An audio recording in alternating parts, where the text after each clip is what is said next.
Sanko boy, you better run. Sanko boy, police are come. Sanko boy.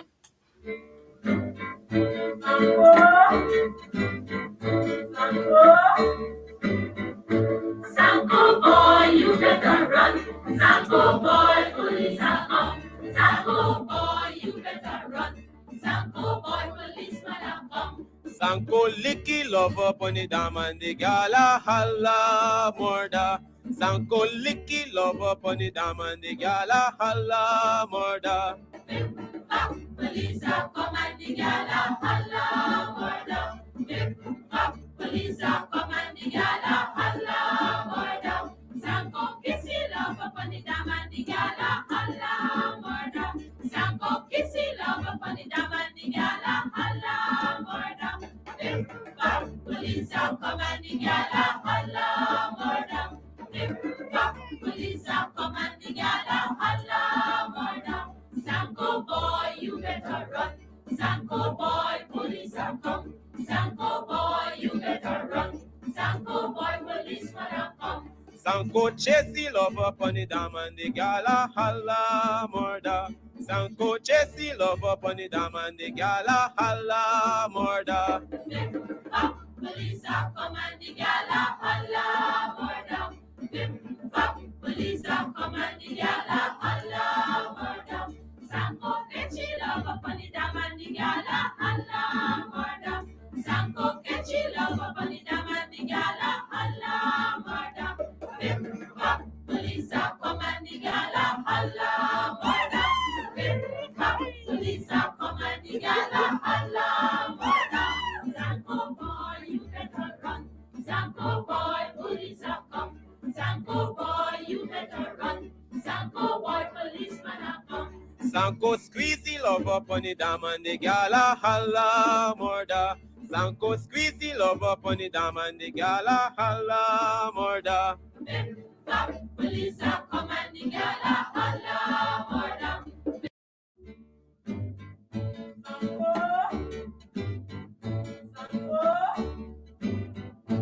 Sanko boy, you better run. Sanko boy, police are come. Sanko boy, you better run. Sanko boy, policeman are come. Sanko licky lover pony dam and the gala halla morda. Sanko licky lover pony dam and the gala halla morda. Police are come and the gala halla morda. Police are come and the gala halla morda. Sanko kissy love upon the dam and the gala halla morda. Sanko kissy love upon the dam and the gala halla morda.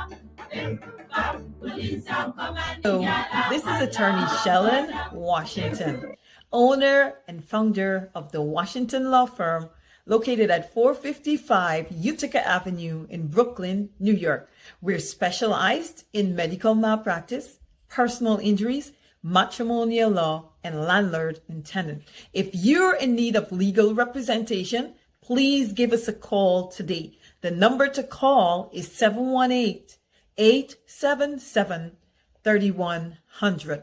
Consultation is free at no cost to you. So call us today to see if we can be of any assistance to your legal needs. Again, the phone number to call us is 718-877-3100. If you are looking to have your statutory declaration, affidavit of income, identity, damage or lost passport, lost license, tenancy agreement, agreement of settlement, power of attorney, last will and testament, and certification of documents, then you need to visit the Alistair Collins firm, located at the Kellyan Mall, 162 Lamaha Street in Georgetown, between Camp and Waterloo Street. Alistair Collins is a commissioner of oaths and a justice of the peace. Make certain you visit him or call for more information at 649-6410 or 685-6448 or 503-1451. And there's adequate parking available. Go down to the Alistair Collins firm and have all of your legal issues settled and brought to the fore.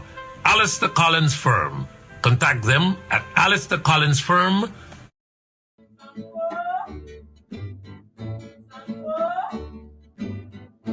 Sanko boy, you better run. Sanko boy, police are come. Sanko boy, you better run. Sanko boy, policeman are come. Sanko licky love up on the dam and the gala holla murder. Sanko licky love up on the dam and the gala holla murder. Police are come and the gala holla murder. Police are come and the gala holla murder. Sanko kissy love up on the dam and the gala holla murder. Sanko kissy love up on the dam and the gala holla murder. Police are come and the gala holla murder. Police are come and the gala holla murder.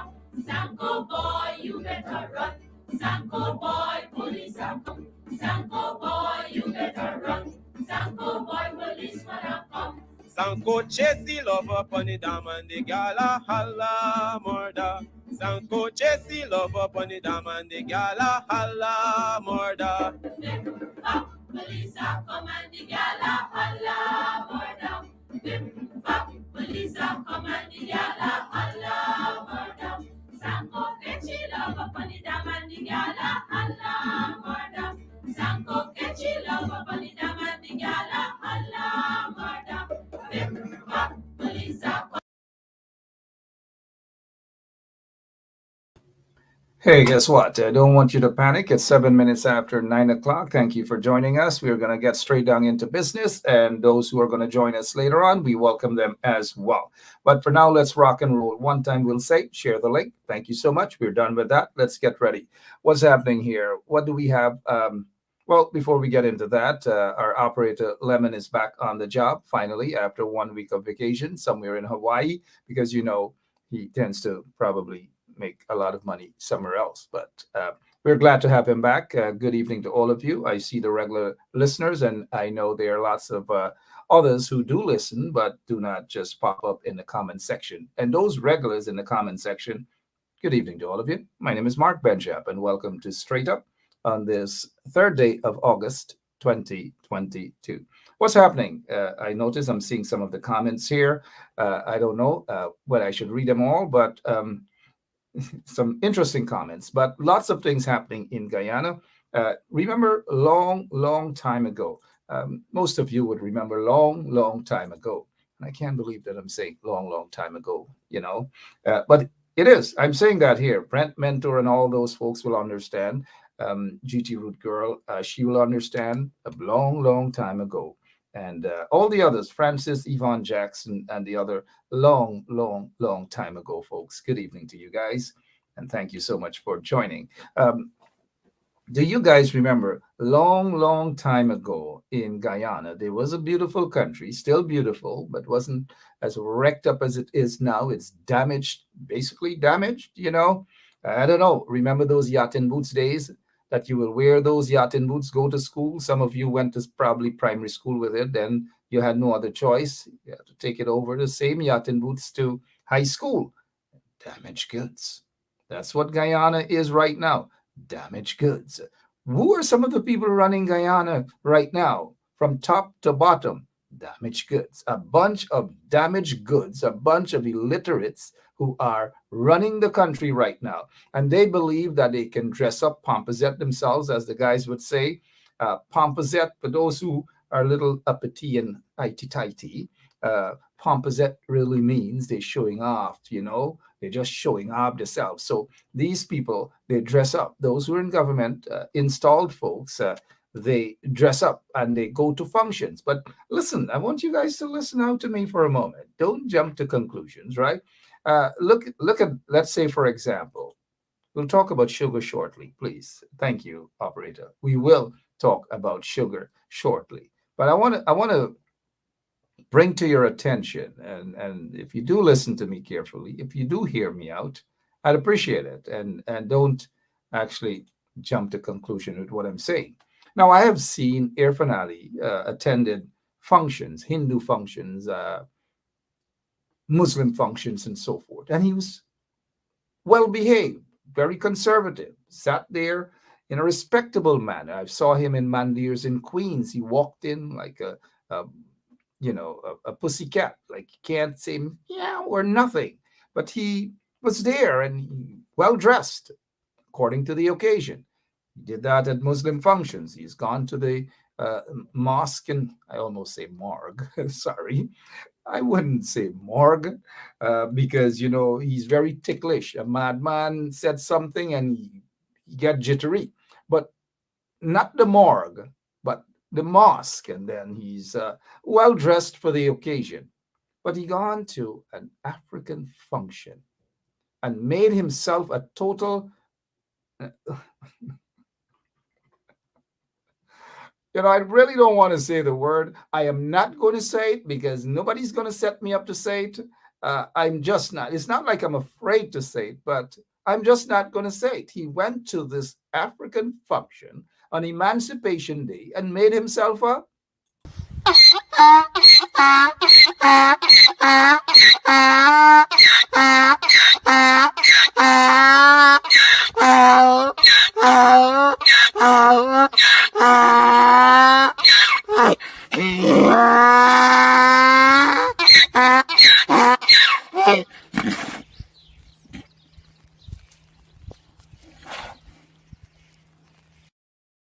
All right, let me explain why he did that. Because look at this guy and look at the functions that he has attended before. But he never behaved the way in which he behaved at an emancipation function to commemorate what 184th years of being freed. But yet he believes that he can go and make himself exactly what I just showed there. I don't know, because for me, I think it is disrespectful. Look at how the guys were beating the drums and look how this guy behaved. It was totally disrespectful because he will not behave like that at a Hindu function. I'm telling you guys, I've never seen him behave like that at a Hindu function. And he would dare not behave like that. Not even at a Muslim function. But he feels comfortable to be disrespectful to persons of African descent. That wasn't no dancing. You don't dance to drums like that. Well, not unless you're high. But I got to apologize to some folks who took umbrage to the fact that I suggested that he took weed and he probably smoked, probably, mind you, probably smoked weed and got high and got all damaged. And so some folks contacted me today and say, people who smoke weed do not behave like that. And so the weed smokers want me to apologize. So it's not weed, it's got to be something else. I don't know what it is, but maybe we can get in touch with that Jamaican singer, Skeng, or whatever his name is, who knows a lot about Molly popping and all these popping, but it wasn't weed. Now, moving on from this guy, moving on from him, lots of other things, important things to talk about, because talking about this guy is really not that important. But we'll get back to him anyways later on. What else it is that you guys want us to talk about? You want us to talk about sugar, bitter sugar? How many of you remember small days, long time stories? And I say that to say that I was an expert at sugar. Seriously, I was an expert at sugar. And we have J.R. Crawford, I'm told by our operator. J.R. Crawford is going to join us shortly. I want to ask J.R. about sugar on the quarantine.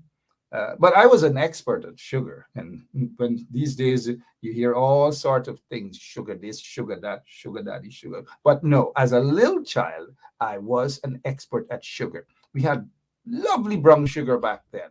And I would stuck my hands in the sugar jar and handful upon handful of sugar. You couldn't stop eating sugar. But not now.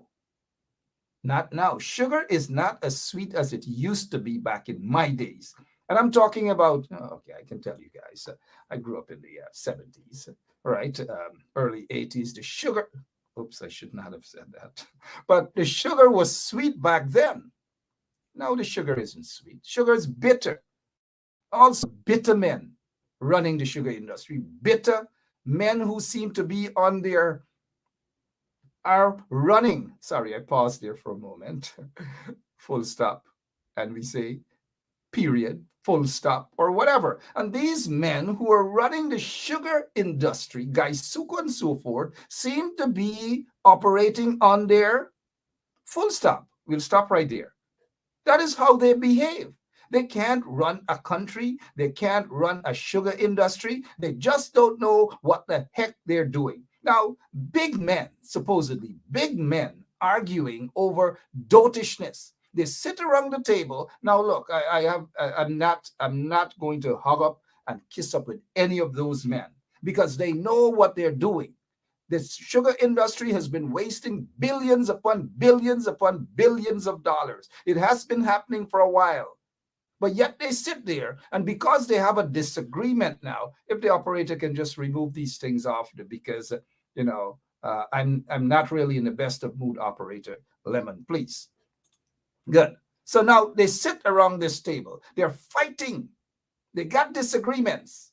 They're fighting now, but they weren't fighting 3 years ago. They were all in bed. They were all eating sweetness. They were sucking the sweetness out of the hard workers in that country. They were sucking the sweetness out of billions of dollars while while the teachers couldn't get much. Public servants weren't getting anything. Now they're fighting. They're fighting over a tractor. They're abusing each other out over a tractor, who is a fool, who's not a fool, and all manner of things. And they want all of us to stop for a moment and say, oh, this is a brave one, that is a... No, I put all of them in the same kettle, so to speak. All of them, including my friend Tony Vera. Now, wait a minute. You guys remember earlier this week, or was it last week, I mentioned Tony Vera. I asked the question, what is Tony Vera doing? What is Tony Vera up to? Why is it that Tony Vera would sit there and allow this guy, Sesnarayan Singh, who describes himself as a turn-around expert, to run Gaisuko? This guy, Sesnarayan Singh, knows nothing about sugar. If you take a look at him, there's nothing, no evidence that he understands what sugar is. Nothing at all. Absolutely nothing. But yet the Pakus in the PPP put this incompetent individual to run the sugar industry. But you know what? Tony Vera and others sat there for almost 3 years and they enjoyed every single thing. They enjoyed the sweetness. Tony Vera got back there as a director again. Again, let me say this, I'm being constructive. Tony Vera is a friend of mine. Well, they have different categories of friendship, right? But let's go to Tony Vera. Tony Vera had abuse out. They all had abuse out. Big men abusing out over tractor, over sweetness, sugar bowl, and all this thing. Who can run it and who can't run it? Now, I agree with Tony Vera. Sesnarayan Singh cannot run a sweetie shop, much less to run a billion-dollar industry. Sesnarayan Singh? No, come on, man. Well, I don't blame Sesnarayan for hustling. He's hustling Pakus like Irfan and Jack Dale and them. Sesnarayan is hustling. Sesnarayan can't run a sugar industry, but yet they put him there to hustle. So I agree with Tony Vera that Sesnarayan Singh is incompetent. Tony Vera has said more than just that. I'm not going to say it here. If I want to say something, I find ways to say it. You know what I mean? Now, it is not to say that I'm afraid to say that Sesnarayan Singh is a fool. He is a political fool, and probably more. But let's get back now to Tony Vera. Tony Vera is upset now. Just like earlier this week or last week, I was asking, what the heck is Tony Vera up to? Tony Vera came out of his shell. Tony Vera came out of his hole, and he came out lashing. Typical Tony Vera style. This is not the first time he's lashed. He's known to be a man who will come out and just lash at anything. He's doing that again. Let's go back a little bit about Tony Vera. In 2016, guess what? The coalition government In 2016, they appointed Tony Vera as a director of Gaisuco, a director at Gaisuco. That is what they did. He got vexed and he resigned. Some of you may remember Tony Vera when he was an MP under, he was an MP under the PNC during Corbyn's time. And guess what? Tony Vera resigned. Tony Vera resigned. He became a director under the coalition. And I believe somebody can correct me, also a member of parliament. Maybe not under the coalition, but he resigned. He resigned. You know what? I will say this to you guys about Tony Vera. Tony Vera is a repeat offender. And I say that politically speaking, he is a repeat offender. He resigns and he resigns and he resigns and he views out and he views out. And anybody who is at the helm of Gaisuco is not experienced. That is according to Tony Vera. Tony Vera is the best, according to Tony Vera, to run the sugar industry. Tony Vera, according to Tony Vera, is the only one in Guyana that knows it all about sugar. That is Tony Vera. So no, regardless of who is at the helm of the sugar industry, Gaisuco, Tony Vera will have problems with them. In 2006, he was appointed. He quit. Same thing. He quit. He quit. He's a repeat offender. He quits all the time. He resigns. Again, Tony, don't get upset. Tony and I go way back. Well, not that way back, but kind of way back. So he gets upset and he resigns.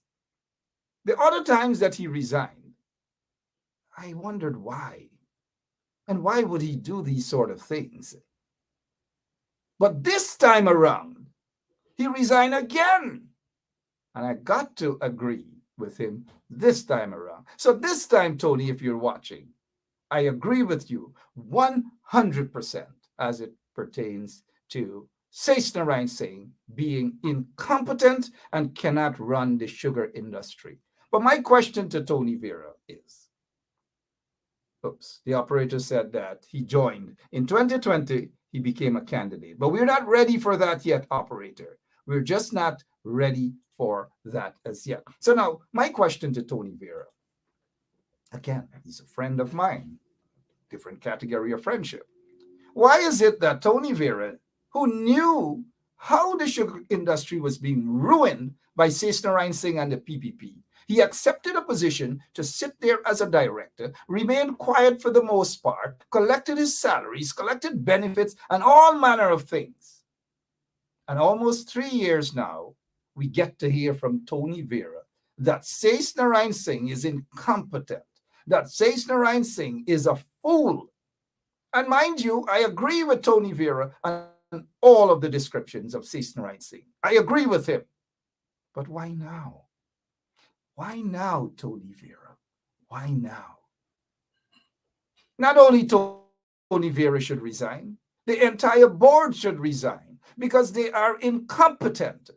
And I say incompetent because Tony Vera, again, believes he's the only man who knows about sugar in the country, and he's the only man who can run the sugar industry, and he knows who is best to run sugar. He knows who is best to cut cane. He knows who is best for everything when it comes to sugar.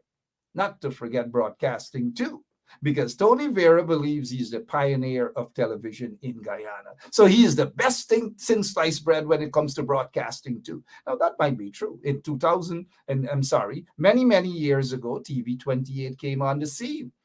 Back then, all you had to do, anybody could have done that. Anyone could have done that. GT Root Girl could have done that. Miss Simon could have done that. Let me see who else could have done that. Maureen and all of them could have done that. Gail LaRose could have done that. You know what I mean? But look, let me say this to you guys. Back then, all you had to do was to get some money. Put up a dish, and you pirate all of the movie channels around the world. All of the channels around the world. And so for that, my friend Tony Vera is a pioneer. Kudos to Tony anyways. Let's continue. I noticed some of the trench crappos are getting upset. They're getting really upset, but that's okay. But getting back to Tony Vera, 3 years and they're now upset. 3 years, and they're now quarreling over an old beat up tractor. They realize that now that the ship is sinking. But I got to give Tony Vera credit. He knows when to plunge out. So he plunged out the ship. He gone because he knows that the ship is going to sink, all because of the captain that is there. Sesna Singh is sinking the sugar industry. And my friend Tony Vera, Blujung, he jumped overboard and he's swimming across the Demerara River. Right now, if you go down to Stabroek Market, he's probably halfway through. He's going to make it over to Stabroek Market. He is swimming. He is swimming. Now, look, in 2020 or late 2019, leading up to the elections, he got vexed. He got vexed with the coalition. Tony Vera said that he vexed with the coalition because of what the coalition did to his family land on the East Bank or somewhere thereabouts. I don't know. People get vexed for personal reasons and they join political parties for personal reasons. Now, I sometimes find those things questionable because people ought to become politicians in order to serve the country because they're patriotic and they want to do something for their people. And when I say their people, I really mean Guyanese, mind you, all Guyanese. But when people join political parties or get into politics for personal reasons and vendetta, now that for me becomes questionable. Never mind, my friend Tony Vera went on, and guess what? It says here, Anthony Vera ditches PNC. Well, the person who wrote the article, probably doesn't have much experience in terms of political writings, right? So here what? Anthony Vera ditches again the PNC because he ditched the PNC when he resigned during Corbyn time, and then he came back close to the PNC under the coalition when he was appointed as a director of Gaisuko, Okay, director of Gaisuko. But here it is. It says Anthony Vera ditches PNC, joins Datadin and others as newcomers. Newcomers. Tony Vera, newcomers. There goes my friend, Anthony Vera.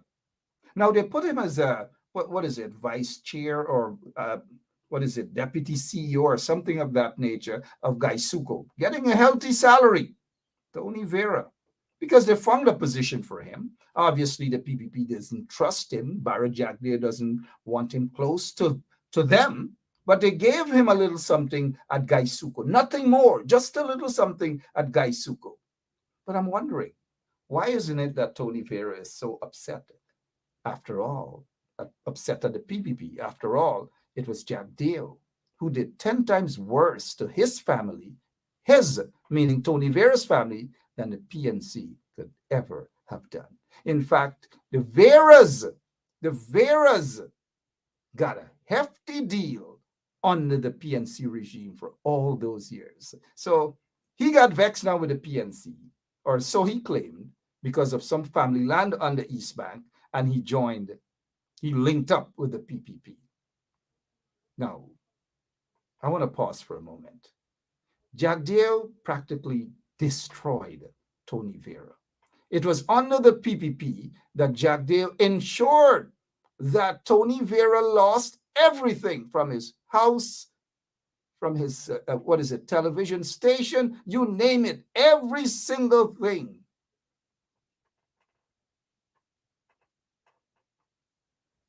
But yet, my friend, Tony Vera was comfortable, sitting and eating with the Oaks.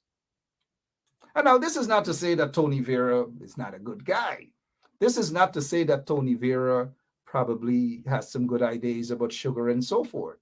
But what puzzles me, though, about Tony Vera is the fact that he is what I consider a political repeat offender. He keep repeating the same thing, resignation, and tantrums. Well, I would say tantrum, unlike Sesna. Sesna, to me, is a political madman. To me, he should not have been there at Gaisuko's acting as the CEO. He should not have been there.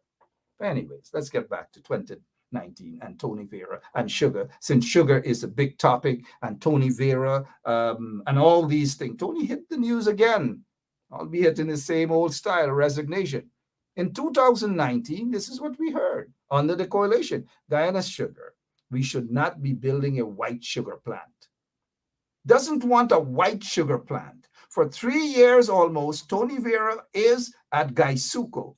I'd love for my friend Tony Vera to say, what are some of the plans? What are some of the things that they did? Did he write the board, or has he made suggestions concerning white sugar? We don't want white sugar. We don't. Can we hear these things? It baffles me that only now Tony Vera pops up to talk about an old tractor. The issue is an old tractor. Now, Tony Vera has a history. Again, he's my friend, right? But Tony Vera has a history. Remember, and I understand and I support him with regards to Seth Narayan Singh. Seth Narayan Singh is indeed a fool, a political fool. He's incompetent. He's a buffoon. He should not have been running Gaisuco, a billion-dollar industry. He is worse than that old tractor that they're talking about.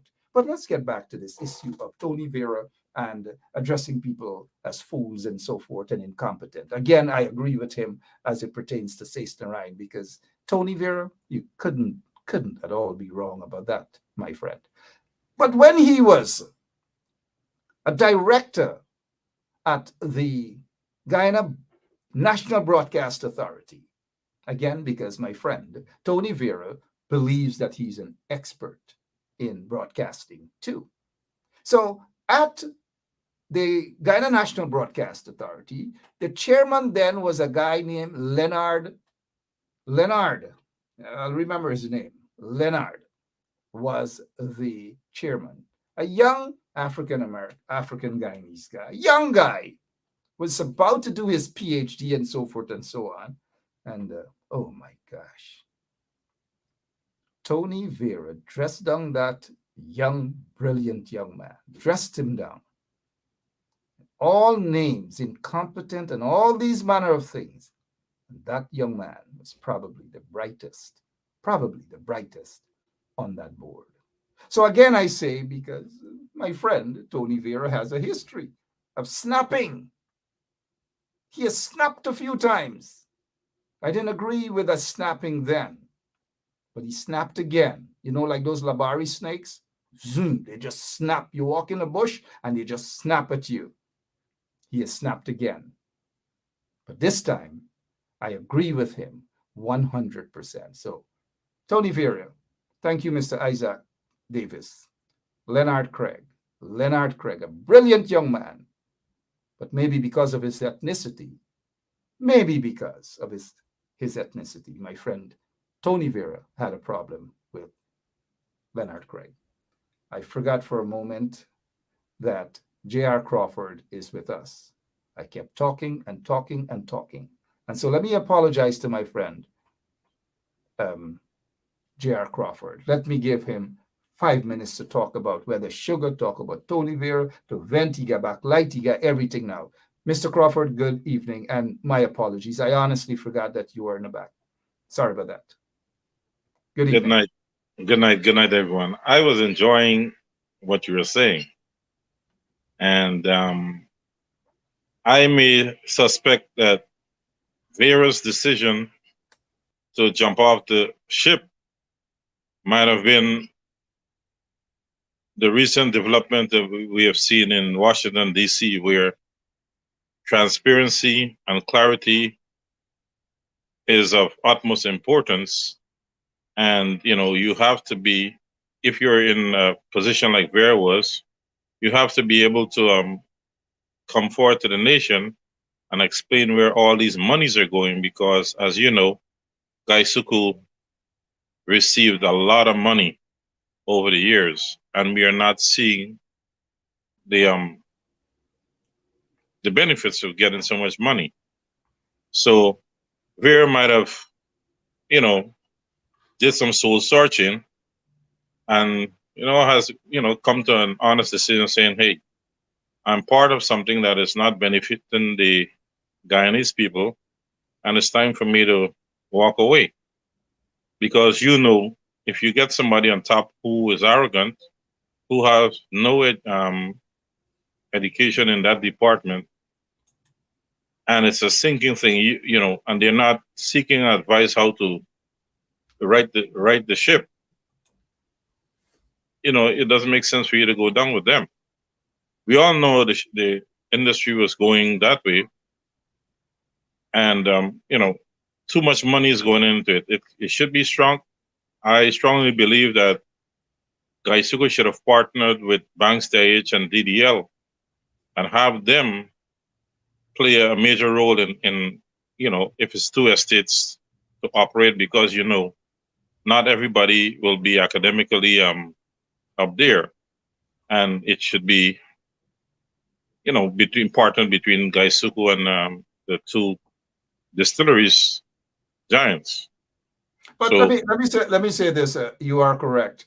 But getting back to Tony Vera and Cesar Ryan, it was just a matter. It was a ticking time bomb. I'm surprised it didn't happen earlier than now. But are you surprised at all of this recent, this latest development? no, because he thinks. I mean, the CEO of Gaisuku thinks he's the sharpest tool in the shed. When it is known that everything he touches goes down, and you know, he was rewarded for his evil behavior during the election time, so that was a reward for him, you know, behaving foolish. But he wasn't chosen because of his knowledge or his ability to work with people to get an understanding how to, you know, at least float the industry a little bit more. You know, it has been said numerous times he was not respectful to those who work 20 and 25, 30 years in the industry. You know, here's a guy who doesn't have any knowledge about this thing. He's been trusted in this on a buddy basis, and he's been disrespectful to the people that has been serving Gaisuku for years. And not So only this, that, but let's and he doesn't come across to be.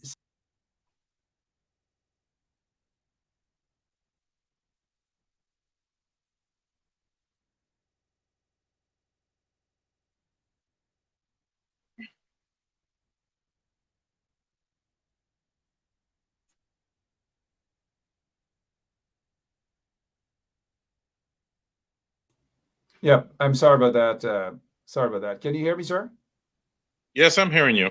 Yeah, he Sage Narayan doesn't seem to be someone who stays on the side of the truth, and that's just putting it in a mild way. But let's go back to which was not so long ago, his argument with some rice. I'm sorry, some cane harvesters, cane cutters. Here we go. They give you, they expect gratefulness from you. And this is what President Pierre Fanali got to face from y'all. You know, they used to call Moses Nagabutu Nimakara. I never said that. I said they used to call Moses Nagabutu Nimakara. Because when the PPP made him, that's when he stopped the freaking PPP. Same thing with Ramshit and everything for your education. The PPP gave it to him. And we do. We stop the PPP when the PPP needed it. Yeah, but today, I become one strike. Strike when you got fresh cane there. That is not fresh cane, boss. I pay mud. Alright. Pay mud in there. After filter, I pay that I spent mud. So again, JR, you heard what's happening there. Well, Go ahead, sir. Go ahead. what I've heard recently that Gaisuku has been using caustic soda to treat their low quality sugar. That is a cancerous additive. But here again, nobody cares about the citizens of this country. And you heard him saying that the cane was dirty and all these things are mud. So look at the health standard, the level that we are producing stuff. How can we be attractive to, you know, to the international communities, you know, who operate at a higher standard? So these are troubling things that we're seeing.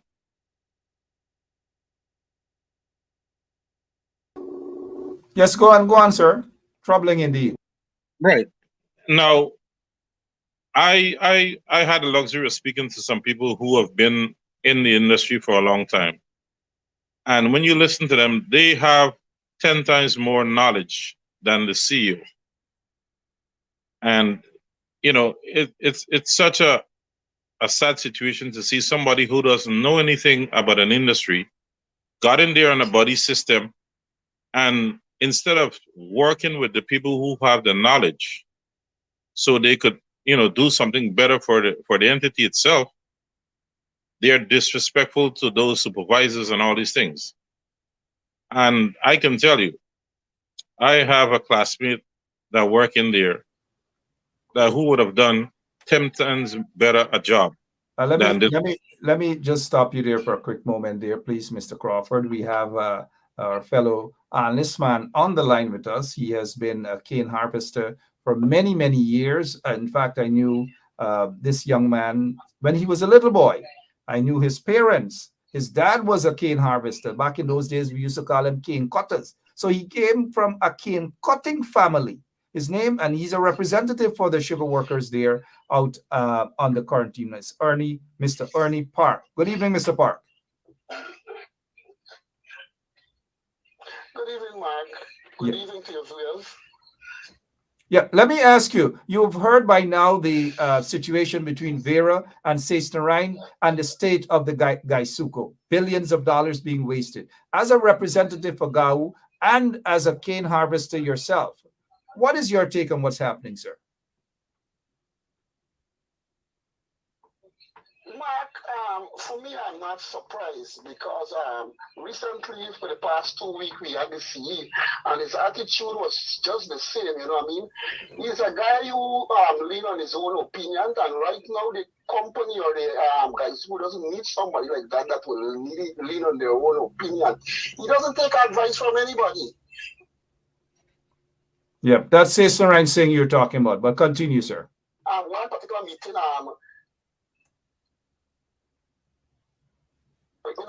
sometime last.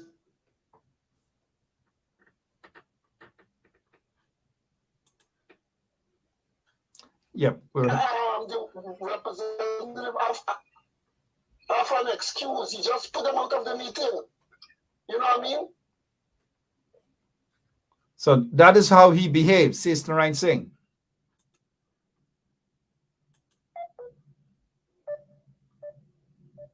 Yep, you guys. Yeah, go ahead, Mr. Park.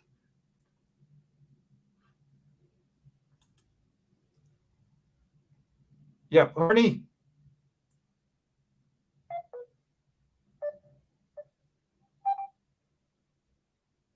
Can you hear us now? Clearly. All right, go ahead. We just spent another minute. So are sugar workers comfortable with Seisnerine Singh remaining there as the acting CEO?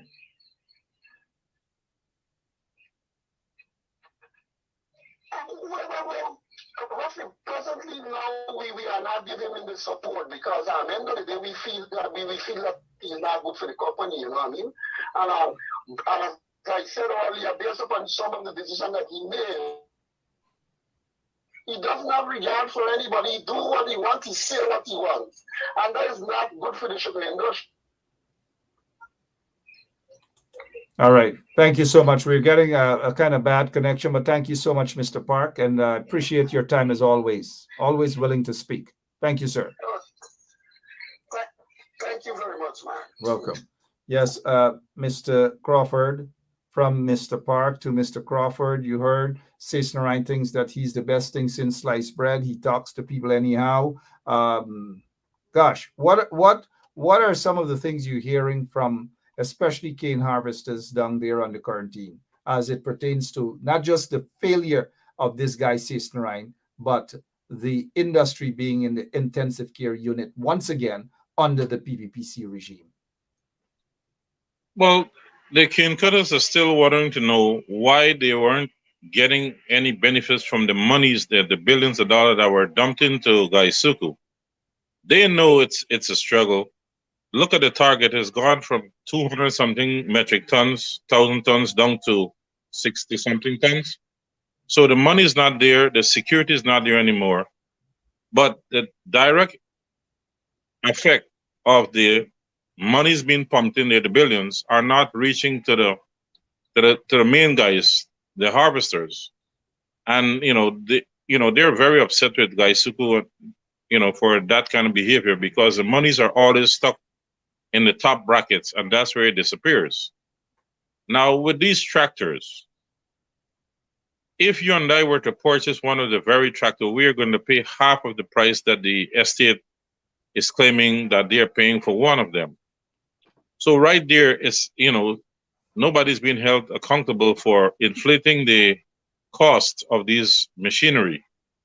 So somewhere along the line, there is a partnership to siphon off the monies and get it, using Gaisuku as the means of getting this money into private hands. Cisnarain, on the other hand, I've been told by a couple of estate supervisors, and stalwarts there, he is very, very arrogant, and I can attest to that through personal conversation back in 2019. The guy thinks that he is an Einstein. You mean Frank And, Einstein? well, that is the problem. When you have arrogance and you don't have a knowledge of a situation, Let me tell you this. The guy doesn't think that he's an Einstein. He couldn't be an Einstein. He probably meant Frankenstein. But go ahead, because he's nowhere close to that.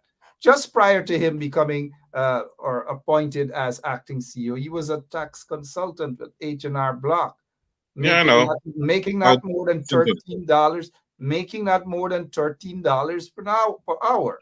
But there he is now running $1 billion industry, and not running it competently, but running it to the ground. It is time that Cisnarain Singh go. He should be Right. fired. He ought to be fired. And if he's He not needs to be fired, fired if he's not and needs to be fired, audited. sugar workers should dung their tools until Cisnarain Singh is fired. Continue. Right. And he should be audited to make sure that certain things are in line.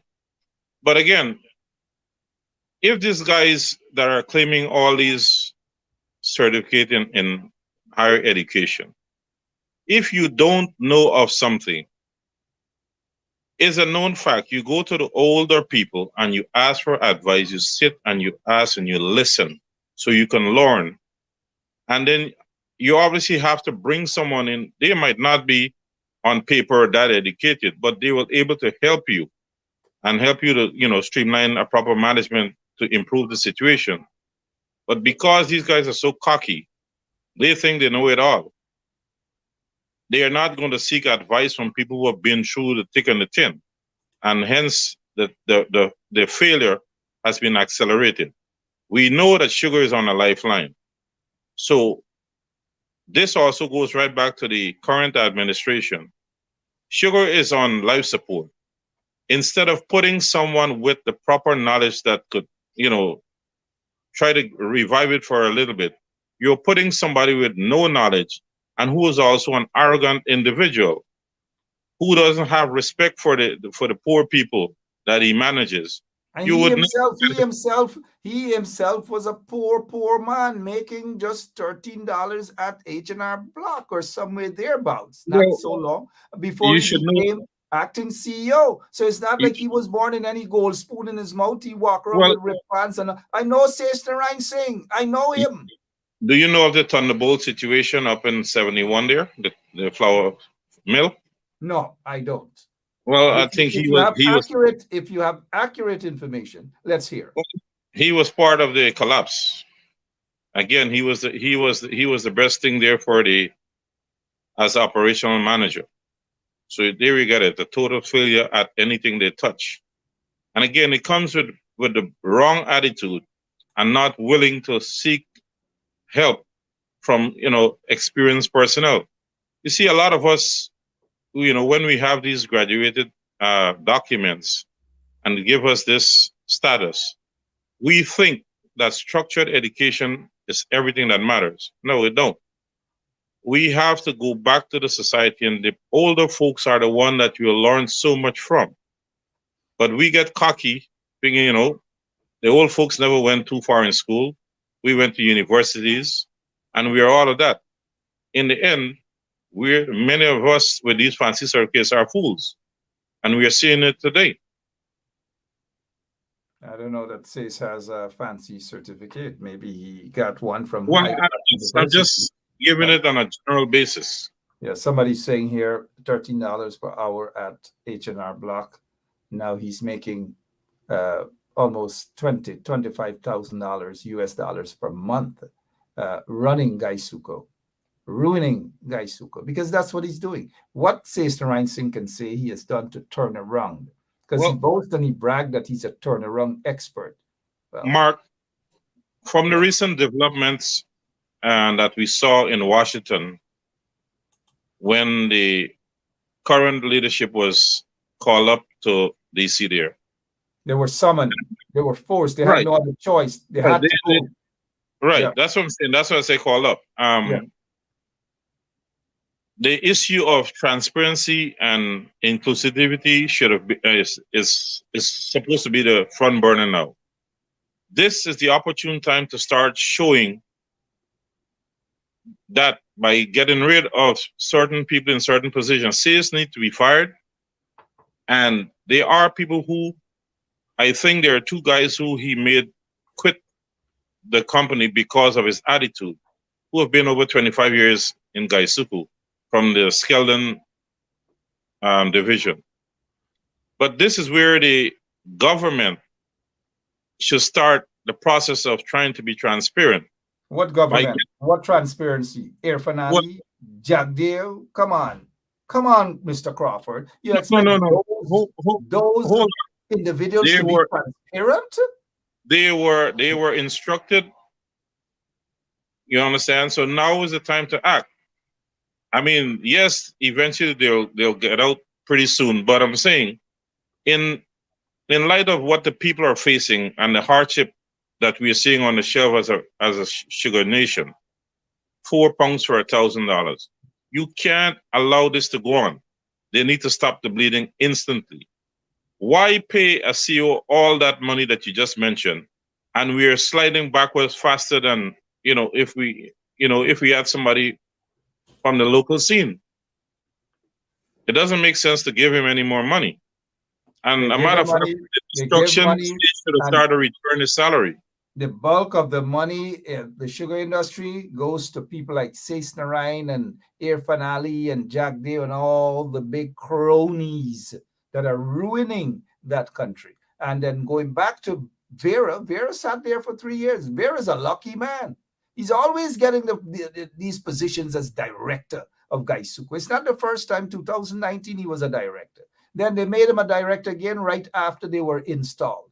Tony Vera is a lucky man. He's probably the sweetest sugar man they've got in that country right now. But he claims to be this sugar expert. I don't know, man. Your take how did he get to be a sugar expert?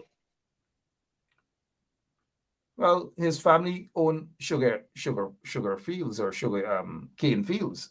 So by virtue of that, the man, he studied. At least he's 10 times brighter than Sace Narayan Singh. Yes. He's 10 times brighter than Irfan Ali. He's 10 times brighter than Jack Deo. But he's not brighter than a guy that he ridiculed, that former chairman of Guyana National Broadcast Authority. He's not brighter than Leonard Craig at all, but he's brighter than Sace and those guys. But here's my take. Tony Vera, throws tantrums way too often, and he resigns. But at some point in time, if I had my way, maybe 10, 15 years ago, probably I would have made Tony Vera chairman of Gaisuku. Maybe Tony would have done a far better job than some of the people we have seen there as chairman or CEO of Gaisuku. But Tony, I don't know. He's my friend. I don't want to say that he's coming. He's bitter now, and because he's been in a sugar industry that has turned out to be bitter under Sace Narayan and the PPP. So he's just reacting based on how all of the bitter sugar he probably ate for the past 3 years or going on 3 years now.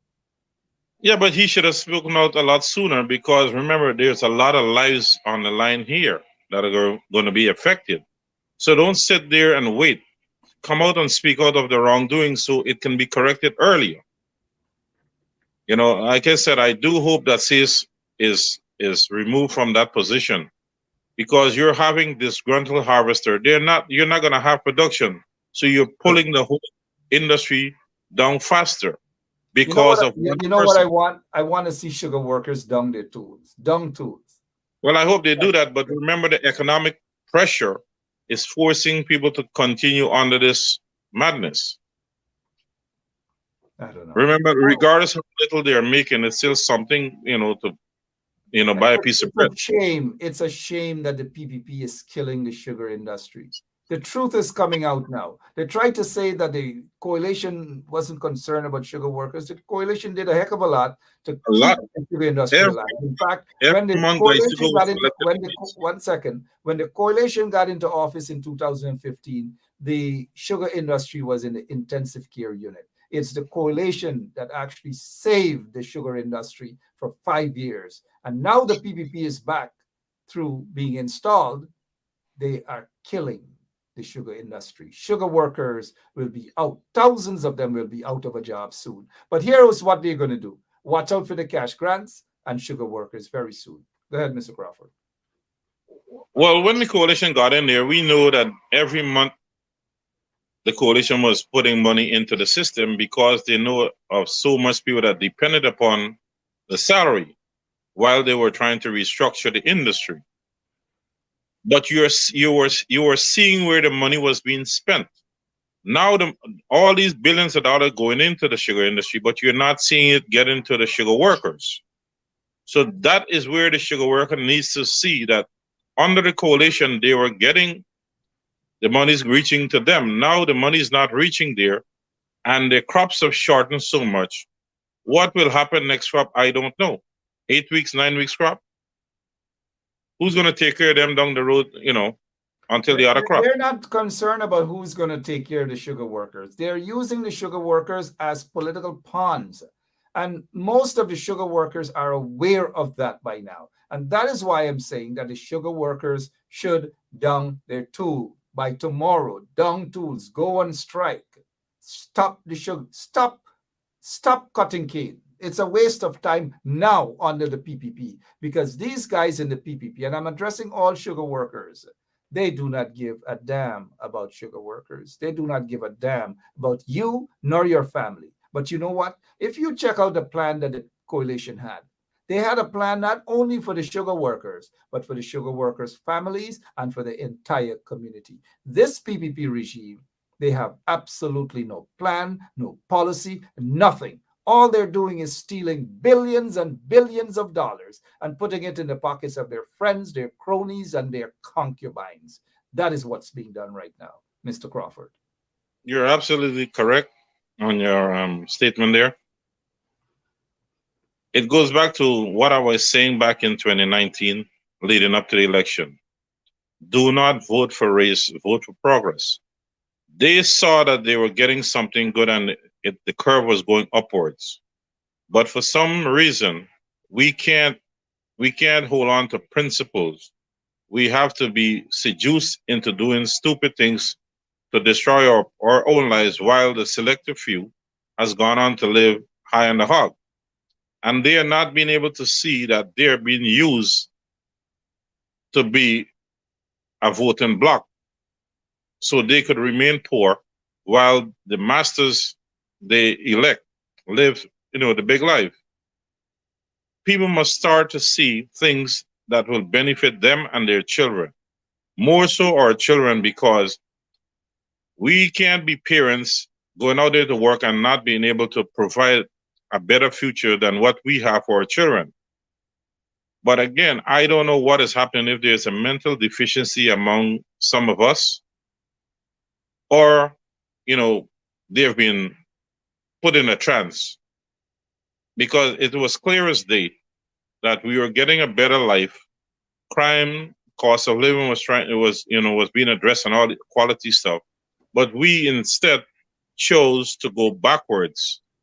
And then, here is where we are at as a country in total disarray. Nothing seems to be profitable for us. You're getting complaints about the oil. You get the sugar is not there. The rice is upside down. Fertilizer cost. Everything is going backwards for us. Why? 2 years plus, we were on an upward swing. Corruption, Changes of corruption, administration and corruption, nepotism, discrimination, racism, you name it, under the PPP regime. look, Communist, a bunch of communist vagabonds, low lives, low class communists. Why you think look they at the want better to, mark. why you think one the particular one, Tanti Moral puppet, walking around talking about one Guyana, one Guyana. Remember China started this thing with one China? Y'all Right. understand what Irfan Ali is doing. The Chinese told Irfan to go ahead with that term, one Guyana. Do your research. One China, now we're hearing one Guyana. I don't know, man. Again, Mr. Crawford, sorry about that. We no, it's all right. We as a nation are allowing our future to go down with the selective few. It is time that people speak their mind and speak out, because we are not a happy group of people in this country. We cannot be afraid to let others know the pressure we are facing. I mean, yes, some folks are afraid of retaliation, but why live a life in a hole? That is not what we are about. That is not what our founding fathers wanted for us. Let's we're talking about founding fathers. You spoke about education earlier. You spoke about degrees and all these manner of things. Mr. Crawford, I stopped you for a moment because you are correct. Some folks are mentally challenged in every aspect. We're seeing one right here. We're talking about sugar. We're talking about the sugar industry is dead. We're talking that the PPP has killed the sugar industry. We're talking that the PPP is using sugar workers and all manner of things, because the PPP is not concerned about sugar workers. And out come this little guy out from a little trench from where his name is Chris Durham. Here was he's asking out of the blue. And I specifically like to stop to address this guy. Here we're going on, Mark, can you and that guy show the SOP?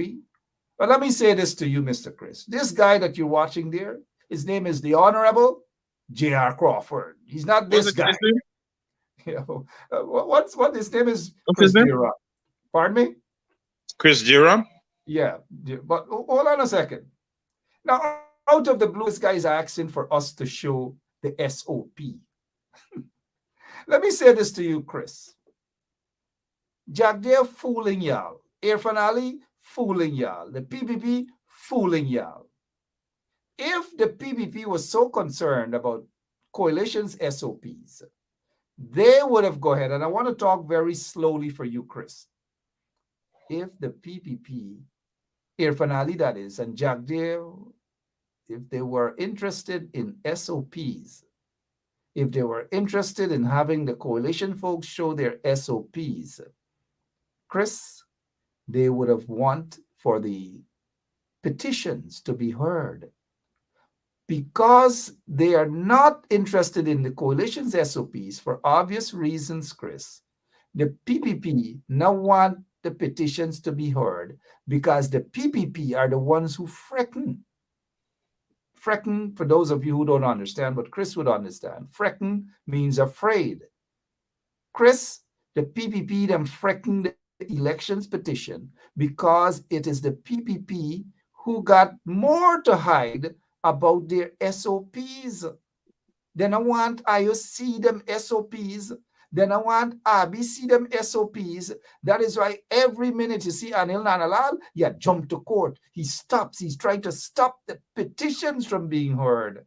Chris, oh Chris, all your life they're gonna make you lagu bagu.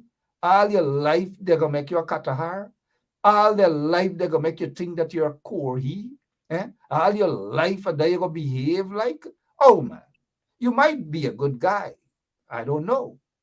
But don't be fooled by Jack Day and Irfan with this show the coalition SOPs thing. The power, the PPP got all the powers in their hands now. to expose the coalition to the world. Let everybody see what is this corruption and this rigged elections that the PPP is claiming that the PNC and the coalition did. They have all of the control right now to do everything. They control GCOM, but GCOM no want no investigation. They don't want nothing. The PPP doesn't want the petitions to be heard. Oh, Chris, oh, you might be a good guy. For all you know, for all we know, you might be a pandit's son. Namaste. Namaste, my friend. Come on. Wake up, man. Don't be fooled by the PPP. Stop it. I was going to give you an award tonight, but I'll look to see if you have a follow-up comment before I give you that award. But I want you to put 2 and 2 together. Don't do the Christina formula math. That doesn't work out well. Do the real math. Mr. Crawford. Mark. No. It's okay. You see, when I say that it seems that a great many Guyanese are mentally challenged, you and many of us that has a proper understanding knows that all the electoral documents are in the PPP's control because they're ones who are in power. Didn't the court rule that all the documents, the SOBs, everything must be lodged? But here are these people 2 years after talking nonsense. To put this thing to rest, let the petition be heard next week, and whatever comes out of it, we will accept and go forward as long as the laws are being followed and nothing has been, no decision must be arrived by whatever we think, but what the law says. And it's fine. If the law says that the PP has won fair and square, fine, we go forward. If it says the coalition, the PP leaves office by the afternoon. That's how it is. But it's obvious to everyone, but maybe not Chris. Maybe Chris had the underneath. Sorry. Look, there's some WhatsApp chat group. If you look inside, and you get to know the people that are participating in those groups, you will be very, very scared to believe, where Guyana would be headed with these people as business owners. The racism, the disrespect for women, the foolishness, So in other words, what is that chat group called? Chat tree? No, it's worse than it could be either chat tree or chamar. No, it has a different name. Dunstocks.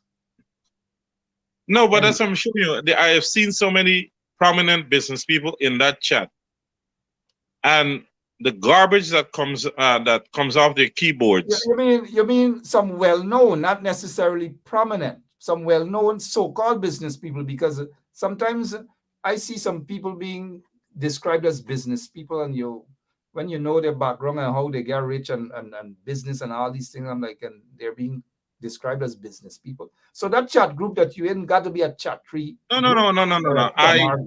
I have the luxury. I don't get involved in it. I have the luxury of seeing the stuff, and I do stand corrected. They're kicking you out. You go in. They're kicking you out. I do stand corrected on your last comment there, with the prominent. Yeah, they're kicking you, and I believe I noticed there's a comment here from a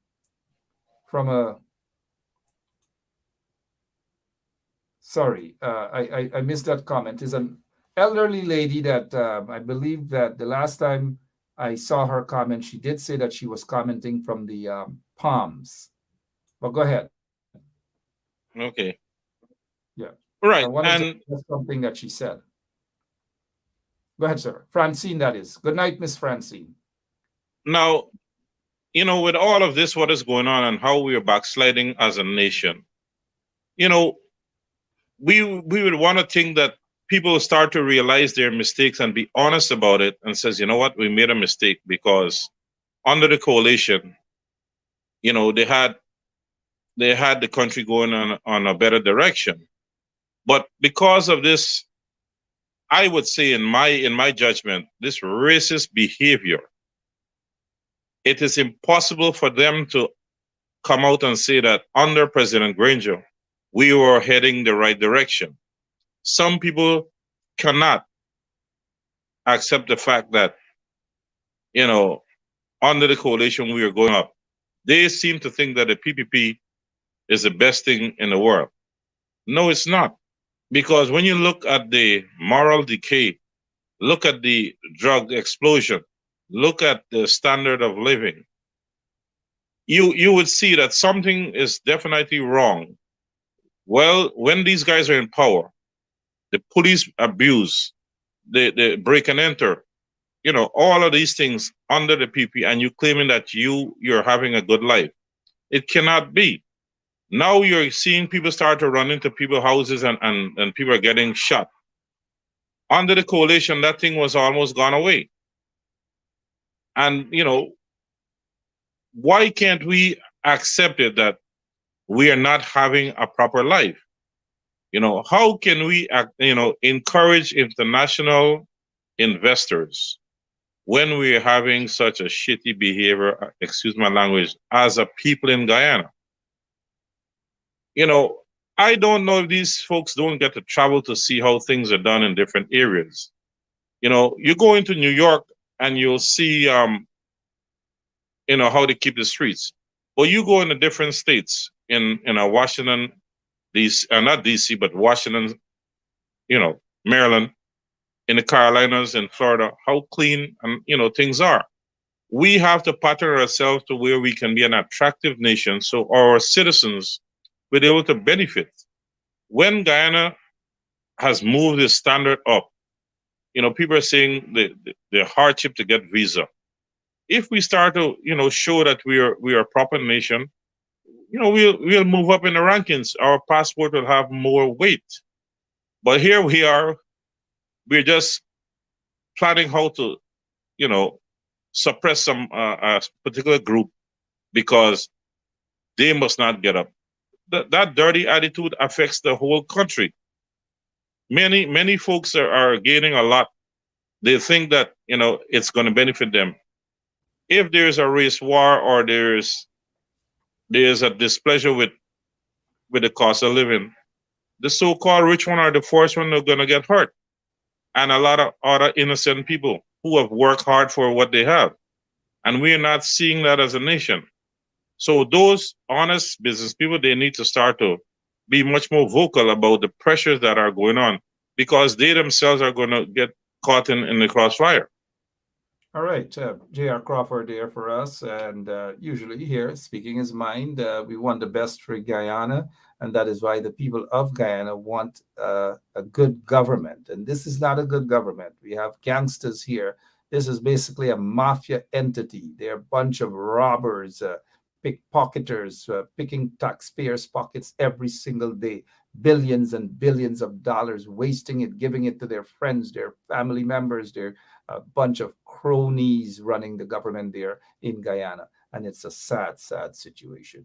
Mr. Crawford, I know it's coming to people say, I got some family members actually from the quarantine, and you know them too.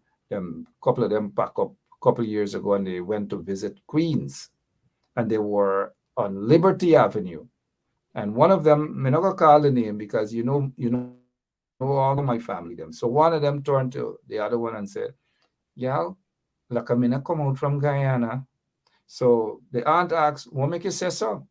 She said, "I'll be there Liberty Avenue, and I swear to God, I'll be there Port Brant Market." It is So so I mean, it's a good thing. I love Liberty Avenue. I go there all the time. But sometimes when we come out from places like the Quarantine Islands or Linden or Philippi or somewhere, and we end up in either Flat or Church Avenue. Avenue is just like Guyana, right? Or Yeah, well, I mean, Liberty I Avenue lived is there just for a like long Guyana. time, and they have made Liberty Avenue just like Port Huron. The behavior, Or Flatbush Avenue or Church yeah, Avenue area that's too, what like I'm Starbucks saying. Park. But oh Hence the man, reason, hence the reason why I Liberty lived there. Liberty Avenue or Liberty Avenue by Port Brand. Go Church Avenue like Starbrook Market. You got to go beyond and travel all the You're place. right. You're right about it. Your closing remarks, sir. Now that you got your light back, you can talk from now till thy kingdom come. No, that was the lights for the people on the street when they're driving by. Gotcha. Yeah. Look, a lot of people are upset when you speak frankly. And I don't care who hates me. The only thing that I want as an individual that was born in this country is to see that this country live our citizens live in harmony, have respect among themselves and for each other, and the government respects the people, provide the goods and services, and try work with the people to elevate our standards as Guyanese, so we can be the talk of the tongue, where it would be exciting for us to have visitors come here, investors come here, for our children not to want to run away to a foreign country because of the hardship, the disrespect, the quality of life. These are the things that it's not hard for us to achieve as a nation because of our population size. We are a small amount. Why can't we have people who, like Mr. Granger, are concerned about all Guyanese and not just a particular few? If you don't vote for me, you're going to be punished. For what? If I was the leader of this country, I will take care of all the people. Who you think they will want to vote for in every election? Me and my people who have shown love and concern and have worked to make every Guyanese financially comfortable, emotionally stronger, and it's a no-brainer. But when you have people who are suppressing people because of ethnicity or political affiliation or being a female, these are disturbing trends, and it only will lead to a violent end. Because if they continue with this behavior, people are going to flip. And I've always been saying innocent people forced to be caught in a crossfire before the culprits are caught in it. And the nation as a whole should put aside their political and ethnic difference, religious difference, and come together and says, look, we must demand that Guyana is for all of us so we can live in harmony. Generally speaking, Guyanese do live in harmony. But these political people are driving the wedge so deep, and with a financial difference between ethnicity is causing jealousy and discomfort. So as a nation, all I'm asking our people to is come together. Forget about this age-old PPP alliance and PNC alliance. Look for the better option. Who is going to be much more loving and caring for us as a nation? And our future would be in a better place tomorrow. That's all I hope for, and I could be off the political scene. Thank you so much, Mr. Crawford. Guyana got almost everybody's mixed up now in Guyana, mixed with something. Somebody mixed with something. So those Lagu Bagus who in that chat group, that Chatri or Chamar chat group that you made reference to earlier, some of them don't even know their family all mixed up. Take a look at Well, the president. I have some like that. Take a look at the current president of India right now. Dark, dark, dark, dark, black, black, black, 10 times blacker than me. And I say this not to be, derogatory. Right. Just to She's show. a black woman. She is a black woman. Look, the other day, my son and I were out visiting his, a college, a university that he may soon attend, and we spoke with one of the executives there. And I saw the executive, and I say this because it's a true story, and sometimes it's not good to just assume things. So I turned to the person who happens to look Indian, like he's from India, and I said, "Aapke naam kya hai?" Well, in Hindi it means, "What's your name?" "Aapke naam kya hai?" So he looked at me, kind of puzzled. He said, "You speak Hindi?" He said, "Mera naam," and he gave his name. He said, "But I am not Indian." Again, I want you to listen. I assumed that he was Indian because he looks Indian. He speaks Hindi. And then he turns to me, he says, "Mr. Benska, I am not Indian. I am Kenyan. I was born in Kenya. And my passport says as nationality that I'm African. I'm a Kenyan. That's all I wish to say. That's all I Right. wish to say. Because a lot of these guys in those chat groups who behaving as though that they're racist, they are more black than probably you and I. But they don't want to accept that they're black, they're Africans. That's who they are. They're running away from that fact. They are black people. They are Africans. So don't waste your time with those lagu bagos. Just don't No, waste your time with them. for me, I don't pay these guys any mind because listen, all I do once I serve God, I don't care what any humans say or do, as long you don't touch me physically.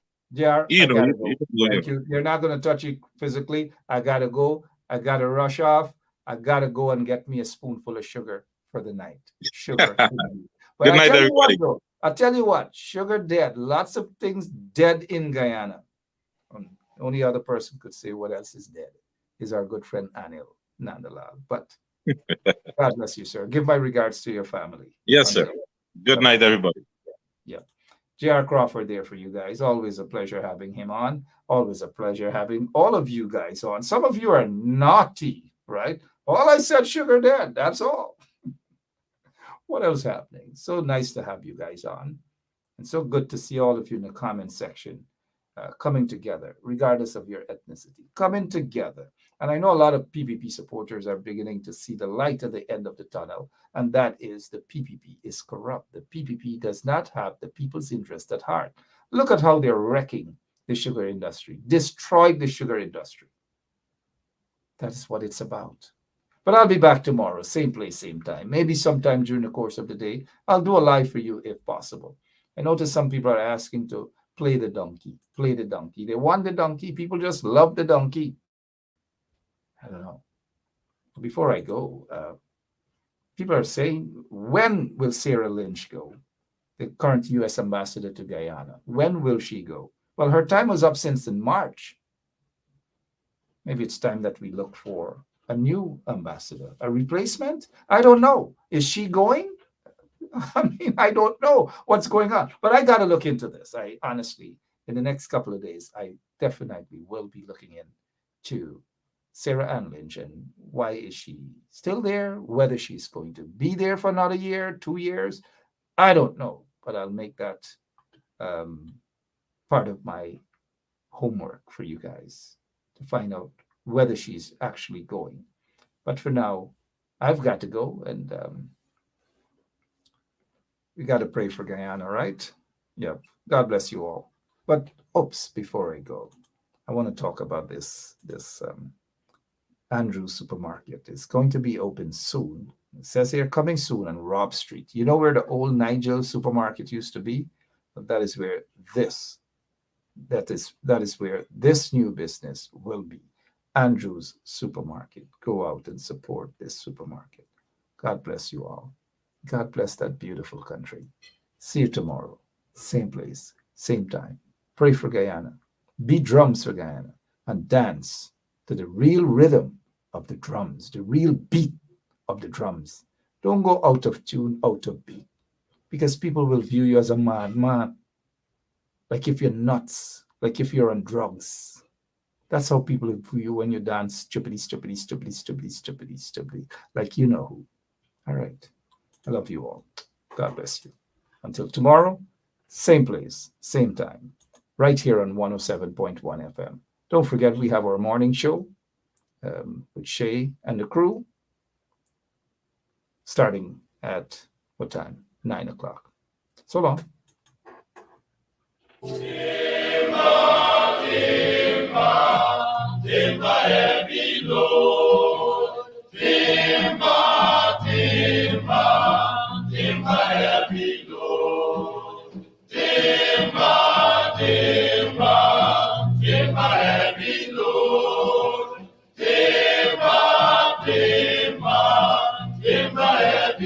Oh, Timba broka me paketi maya.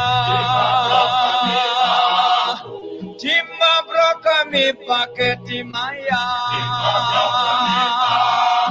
Oh, timba broka me paketi maya.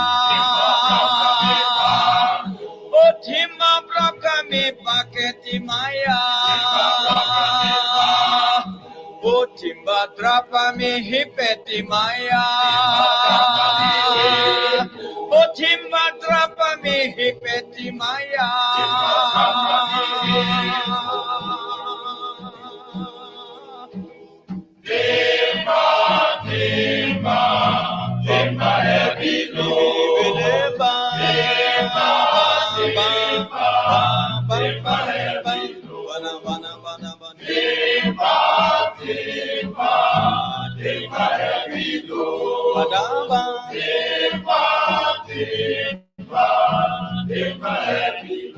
Oh, timba drapa mi futeti maya.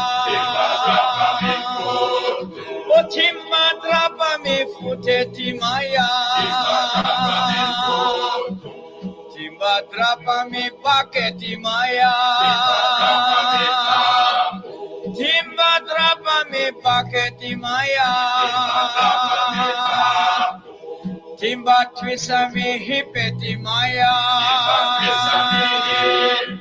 Timba twisa mi hipeti maya.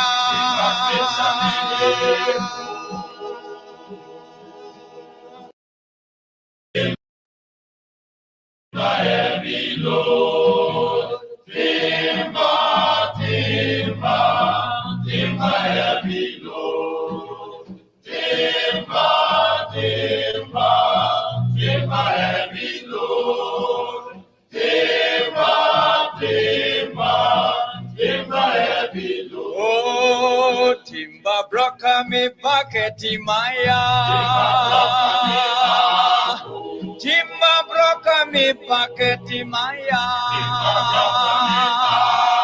Oh, timba broka mi paketi maya. Oh, timba broka mi paketi maya. Oh, timba drapa mi hipeti maya. Oh, timba drapa mi hipeti maya.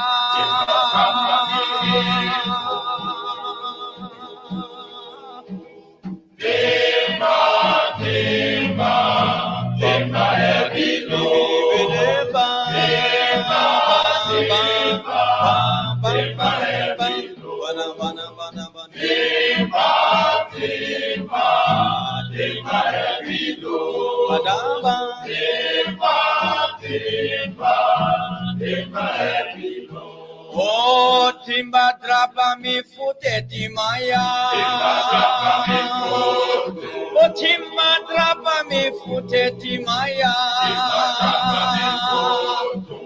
Timba drapa mi paketi maya.